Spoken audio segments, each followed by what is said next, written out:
Hello, dear students.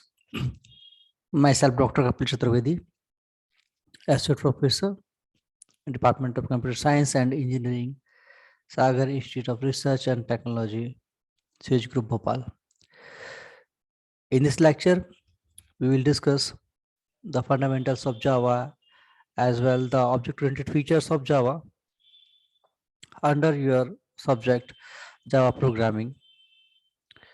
And in this lecture, we will cover the following topics: Java introduction, Java installation, path set, Hello World program, basics of programming, looping and conditional structures, inheritance, abstract class, interface, exception handling, and multi-threading. So we will discuss the fundamentals of these topics in this lecture, and detailed study we will cover in the next lectures. So first of all, I think we should start from the Java object-oriented features, in which the main features are. Then these features are the main features of Java. Java is simple. So Java is simple, not the point of view from the users or uh, from the side of end user or the programmers. Java is simple from the point of view of the developers, where each and every module is classified in different class in the form of different classes.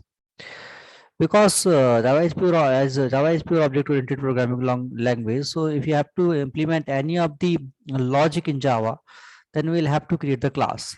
It means we are subdividing our logics, our programs in multiple classes or multiple modules. So this thing makes programming easy to understand, where we modify the programming in future in the maintenance phase. So that's the meaning of simple. Next one is the object oriented. Java is not only object oriented, Java is pure object oriented. Because Java, if you have to implement a simple program of to print the hello world uh, by by by using the Java code, then you must have to create a class. And if you are creating a class, then you will have to invoke an object to call that a particular method, or to use the data members of a class. So that's why Java is object oriented, and it covers all the object oriented features. Platform independent is the another important feature of Java, in um, which makes Java stronger. And that thing says that if you are implementing a program in Java, then you can execute that program on any of the platform, any of the operating system. So let me clear one thing.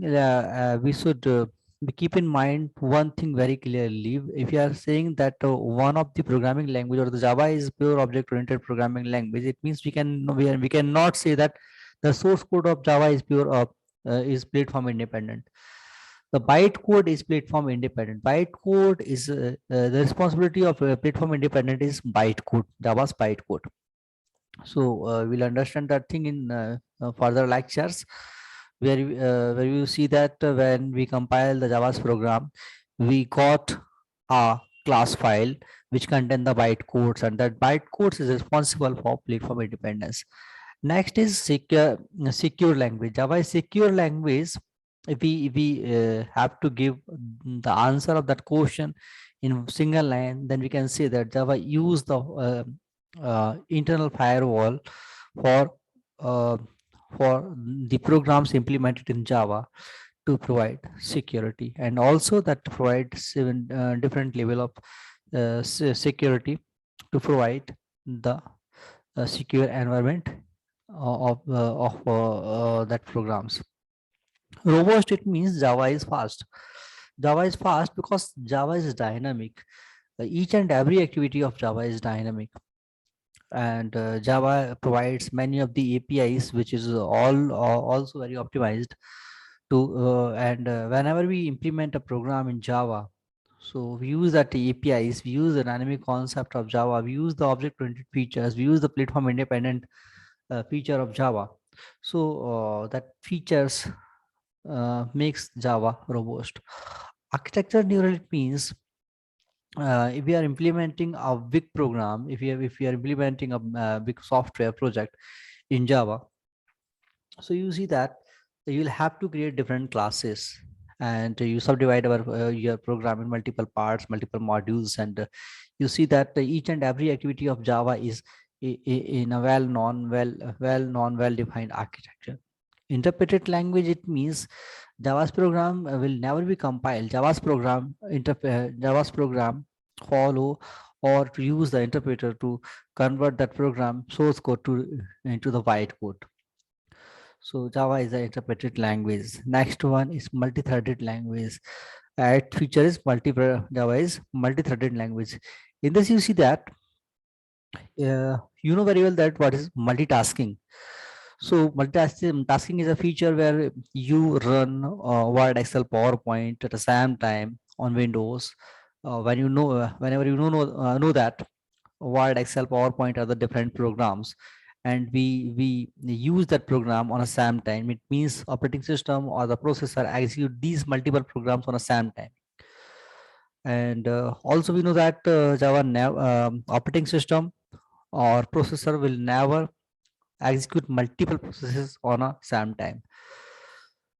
So to implement multitasking, Java provides the concept of multi-threading by using thread class, by extending thread class, by implementing renewal interface.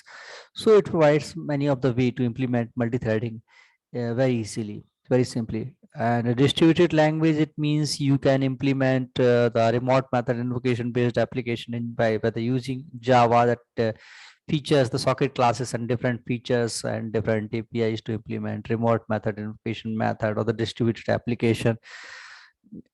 So that also have the feature of distributed language. Dynamic, we discuss at the time of discussion of robust. Java is dynamic because each and every activity of Java is dynamic. It means if you have to if you have to invoke a simple object in Java, then you must have to use the keyword new. It means you are allocating a dynamic memory for that particular object. So if we are implementing, if you are allocating dynamic memory for the object, it means you are allocating dynamic memory for whole class, for whole data members. So Java is purely dynamic. And now if we have to discuss the object-oriented features, object-oriented concept of Java. In this topic, we are discussing general purpose features of Java, and here we are specifically discuss the object-oriented features of Java. So object and class are two things, not the features, but we sometimes we write object and class also consider as features of object-oriented programming. The object, the definition of object is the instance of class. Java object is an instance of class, and you will be better understand in the further programming what is the meaning of object. Class is the refer entity, or this is the thing which contain different data members, different variables, different functions inside of it. So that's the class, and the definition, formal definition of class is uh, class is a refer entity. So these two things which makes Java object oriented, and that follow that features inheritance, encapsulation, abstraction, message passing, and polymorphism. So to better understand these things, let's come on the example, come on the next slides.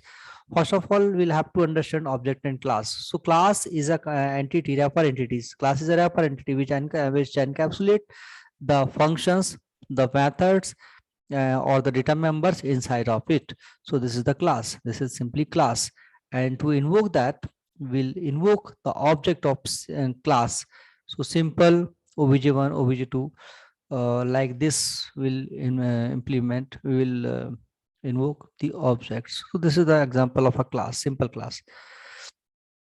Now the second is the inheritance. Inheritance, it means inheritance word is come from our real world, real scenario, where we inherited from our parents, and our parents are inherited from our grandparents, and we indirectly inherited from our grandparents. It means we have some of the features of our parents, and fathers have some of the features of grandparents. Indirectly we have few of the features of our grandparents. Also, if we take a physical example, it means we use many of the things of our parents, and our parents use many of the things of our grandparents. So that is a scenario which explains us what is actually inheritance in real world. And programming scenario adopt that scenario by using that OOPS concept, where class A and class B, if class A is inherited from class B, or class B is inherited from class A, it means B have the features of class A. If we say, if we are saying that class B is inherited from class A and class C is inherited from class B, it means class C have the features of class B as well, indirectly the features of class A, because B have the features of A and C have the features of B. It means C is indirectly inherited from A. In different there are different ways of implementing inheritance in Java, like single, multiple, hierarchical. What one thing is, keep in mind, multiple inheritance, which is available in general purpose object oriented programming like C++, will not be available in Java. So Java does not support multiple inheritance. In short, the answer of that why Java is not support multiple inheritance is due to its complexity, or to remove the problems like ambiguity issues. Next feature is encapsulation. So Java follow the encapsulation. Uh, so how Java encapsulate follow the encapsulations features.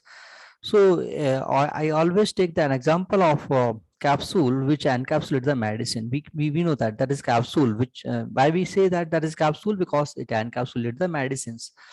So in a similar manner, class encapsulate the data members like methods and variables. So we are saying that here is encapsulation, because class encapsulate the methods and variables, or class encapsulate the data members inside of it. So in a similar manner, as capsule encapsulate the medicine, in similar manner class encapsulate the method and variables. So we say that it follow the encapsulation. Now abstraction, it means the single line definition of abstraction, it means by hiding background detail. By hiding background detail, provide just needful thing. If we are taking one example of ATM machine, we withdraw the amount from the ATM by swapping our credit card, but we never know that what is the logics, what kind of software, what kind of programming are in the software of that ATM, and what kind of security that ATM providing by writing the logic, and what kind of logics are writing, what kind of logics are writing to are there to for cyber security and many of the features. We just have to swap the card and withdraw the amount. So what I want to say, uh, that mechanism is known as abstraction, where we hide the background detail and provide the needful details and needful things. In a similar manner, we know very well that there is car, there is vehicle, there is a plane, helicopter. We know very well that there is car. We say that there is car. But do you know that what kind of engines it use? What kind of how engine work, and how much bulb in this engine? How fuel process? How fuel used by the engine? Many of these things under of that car or machinery of that car we don't know. We know that know just that what is the model, what kind of model, and what is the name of that car, and how we can drive that car. But we don't know what are the background details behind of that. So car is an abstract thing. One background is the machinery inside of it. So abstraction, it means hiding the background detail. And in programming scenario, we know the name of the function, but we don't know what kind of logics are behind of it. So object-oriented programming language implement the abstraction. And the main thing which is responsible to implement the abstraction in object-oriented programming is access specifiers or access modifiers like default, public, private, protected. One thing is which we have to keep in mind. In previous programming language like C++, we use public, private, protected, but here default is additionally access specifiers which have the special features like public, but uh, default is locally public. Outside of package, it behave like private. Public, it means anyone can access. Private, it means no one can access. And protected, it means someone can access, but conditionally. So this is the access specifiers. We divide our data members in these access specifiers. Another feature is polymorphism. Polymorphism is the feature where a single function perform in different forms. And the real-time example is um, any of the person behave differently uh, as per the crowd, as per the surrounding pupils. A person behave in with parents differently, and the same person behave with the friends differently. And if that person in academic, in college, in school, and if he or she is in office, that he will different or she will uh, behave differently. So a single person behave in different manners. So in a similar manner, in programming language, a single function can behave differently. And whenever we implement that feature in programming, we are writing the logic like that, where we are implementing a function with the same number different functionality. So that mechanism is known as polymorphism. So to implement polymorphism in object-oriented programming, we use function overloading or object overloading. So here is some example where uh, are some of the uh, pets and one boy is here. Each and everyone is talking but in different language. So they are saying something but in different things. So the best example is you are also you are on your best example of polymorphism, because you are performing different behavior on different places. And the next thing is which is important to understand before starting a Java programming: primitive types, updated types. In the previous previous programming language like C++, this is also contained some of the some of the data types like int, short, long, wide, float, double, and the features are the same as the per the previous languages. Like int will contain the non-decimal number. Short is also behave like int, but the capacity is small and containing 2 bytes of space in occupy the 2 byte of space in the memory. Similarly, long and wide is here. And float will use to contain the non-decimal numbers. If we have a large number, which when then we will use the double. And similarly, to contain the strings, we use the character or the string data type. So boolean, which is used to contain a boolean value like true or false. So as we use that, we'll better understand that. So now at last, a simple program of Java where we are implementing a class. So the most important question is how we will implement a simple program in Java.